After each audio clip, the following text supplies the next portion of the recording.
What's good, everybody, and welcome into your daily sports betting brand of record. We like to call it the early edge. We are powered, as always, by the almighty SportsLine, the best value in all of sports betting, and it's not even close. What a busy weekend we have at the brand at SportsLine. Every single sport except the UFC that you can think of, we've got a pick for you. We're covering it this weekend. Now, before we look forward, as always, we must look back in a really good day at the brand on Thursday as we hit a bunch of straight picks. Mikey B hit the Bucks, me and Mikey cleaning up in golf, and then also Xavier last night. Nice little comeback, down 8 at halftime. They came back to win the game on the court in what was one of the best games we've even watched in the postseason this season. Now, let's bring in the stars of the show on this Friday as the women take the court tonight in the Final Four. Calvin Wetzel, welcome back to the Early Edge, sir. It's good to be back with you, Coach. You can tell I got a different background. This is a hotel. So if my internet goes out like last week, you can blame the Marriott Wi-Fi. But the reason I'm in a hotel is because I'm just down the road from the Target Center in Minneapolis, where I will be covering both games tonight live at the Final Four. So I'm fired up to see some high-level hoops in person.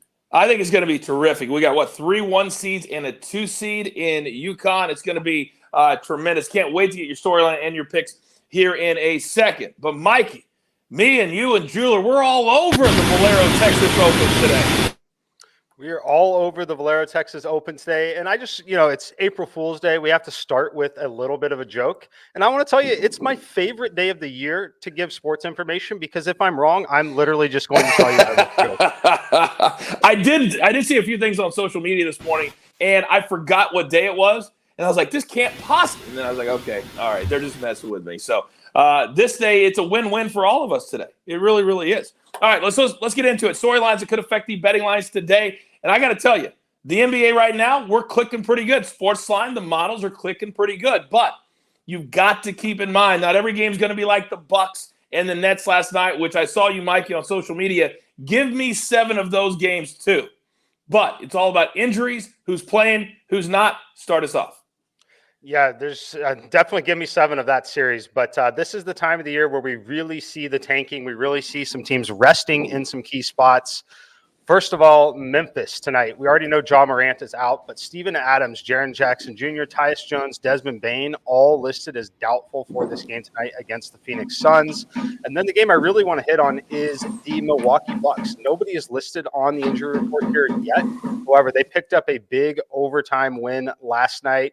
This is a spot where they get to play the Clippers. Paul George, I expect him to sit this game. I expect him to play one of the two from last night. So don't be surprised if you see some late injury news on both sides in that game.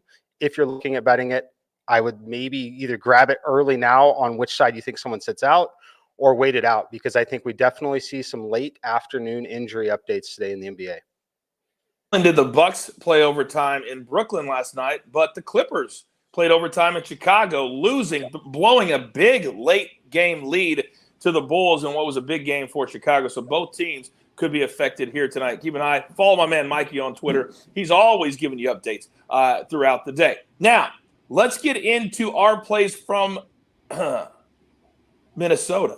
Because tonight, for the first time ever in the women's Final Four, Calvin, what are the sports books giving us? Talk to me. It's been a long time coming. We've been trying to, push for equal betting options on both sides. And for the Final Four, FanDuel and DraftKings have rolled out player props, which is a huge step in that direction. So definitely go check those out. There's a couple that I like. The couple lines I think are too low on FanDuel in terms of player points. I think Zaya Cook at 8.5. She struggled to shoot the ball a lot recently, but Louisville knows that, and they're going to game plan for that and give her a lot of looks. So I think she's going to get the volume to clear that line. Just has to make sure that the shots go in. And then Haley Van Lith at 17.5. She scored 20-plus all 4 tournament games so far. South Carolina's defense is obviously great, but for someone on that much of a heater, I think that line's a little bit too low as well. So check those out. Make sure you're going and looking at those other player props as well.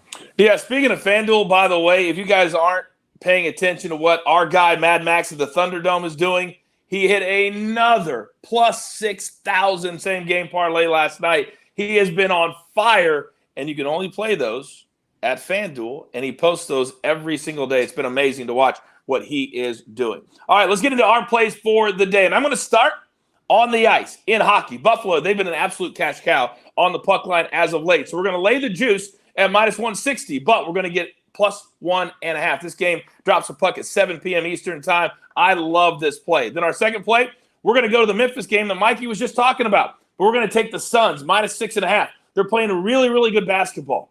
They want to head into the playoffs playing on a positive note. So when you play a Memphis team who's also been red hot without 5 or 6 of their top players, that means they're punting on this game. We'll take the Suns and we'll lay the 6.5.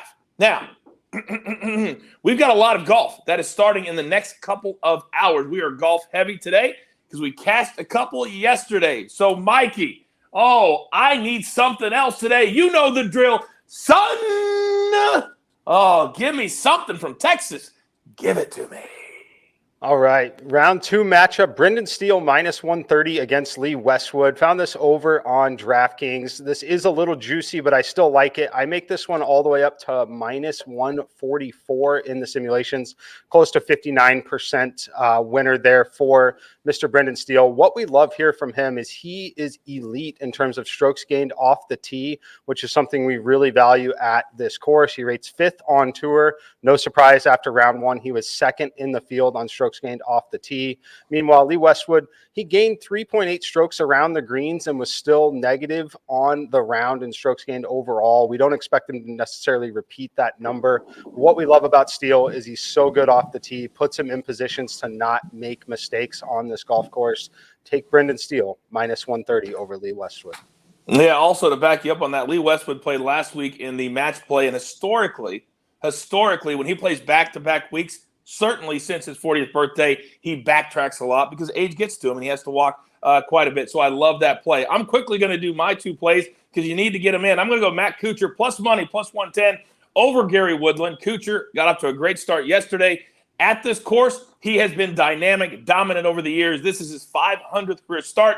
He's very, very motivated because he's gotten off to a slow start this year on the PGA Tour. So take Kuchar over Woodland today. Then also, Luke List over Jason Day. And if you don't have this matchup, I would take pretty much anybody against Jason Day today. He's really been battling back issues. His game is not sharp, much like Jordan Spieth yesterday. So I love Luke List, who got off to a great start, 468. I think he backs that up again today. So give me Kuchar over Woodland and Luke List over Jason Day. Now, we love women's basketball, and we love women's basketball here at the Early Edge. So, Calvin, I think you understand right now the position that I have put you in, the maestro's spot. So, with all the focus tonight on the basketball, college world, on the women, Calvin, what do you got for us? We're going to try to live up to the maestro's name with this. So, we got Stanford minus 1 tonight over UConn. The really, unfortunate reality of this one is that there's a huge injury on the UConn side that is going to affect this. We've talked about injuries with UConn all year. They just got healthy, and then Dorka Juhas got hurt in that Elite 8 game. So thoughts out to her first off. She's one of 3 true posts in the rotation. The other 2 are very foul prone. Leah Edwards fouled out in that last game, and Olivia Nelson-Adota played long stretches with 4 fouls. I think without some home court officiating, she might have fouled out 2. We saw Lisa Cunane get some easy buckets in the post, when those players went to the bench or when Nelson-Adota was kind of not being as aggressive on defense. I think the Huskies are going to have to go small at some point in this game because of those foul issues. And I probably would have had this Stanford 2 or 2.5 even before that injury. So since sportsbooks really don't adjust for that type of stuff too much yet in women's basketball, we're going with Stanford minus 1. I also got to lean on the other game. If you want to bet on South Carolina, Louisville, that's at plus 8.5. or plus 8 at some books. I like the Louisville side of that one. It's not the official play on the show, but for this point in the season, when you're talking about really 4 of the top 5 teams in the country, I think a 3-possession spread is just too wide. It's a lot for 2 1 seeds, for 1 seed over another 1 seed. So I agree with you on that. By the way, that UConn injury was brutal, and ESPN got a lot of heat for it because they showed it and showed it again. And it was nasty, that wrist. And she's a big-time player for UConn, so that's a big-time loss. And I agree with you. This is as close to a pick-em as you're ever going to see when one of their big players is out. I love the Stanford play.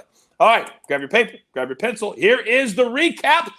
courtesy of the jeweler, and looks absolutely glorious. Look at all these plays today. Calvin's on Stanford -1 and leaning a little bit to the Louisville side in the second game. Then from the site, Fresno State.